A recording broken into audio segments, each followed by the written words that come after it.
కాంగ్రెస్ ప్రభుత్వంపై బీఆర్ఎస్ పోరుబాట పట్టింది. కాళేశ్వరంపై సీబీఐ ఎంక్వైరీని నిరసిస్తూ ఆందోళనకు దిగింది. బీఆర్ఎస్ పార్టీ శ్రేణులతో కేటీఆర్ టెలికాన్ఫరెన్స్ నిర్వహించారు. కాళేశ్వరంపై కాంగ్రెస్ కుట్రలకు నిరసనగా నేడు రేపు ధర్నాలు చేయాలని పార్టీ శ్రేణులకు కేటీఆర్ పిలుపునిచ్చారు. మండల జిల్లా కేంద్రాల్లో నిరసనలు తెలపాలన్నారు. ధర్నాలు, రాస్తారోకో, బైక్ ర్యాలీలు చేయాలని పిలుపునిచ్చారు. KTR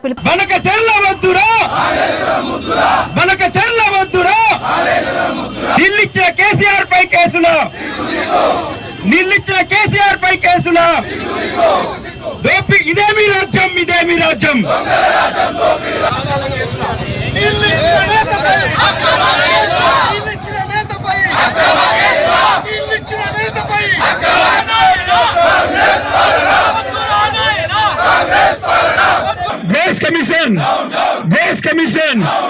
Base Commission Donga Commission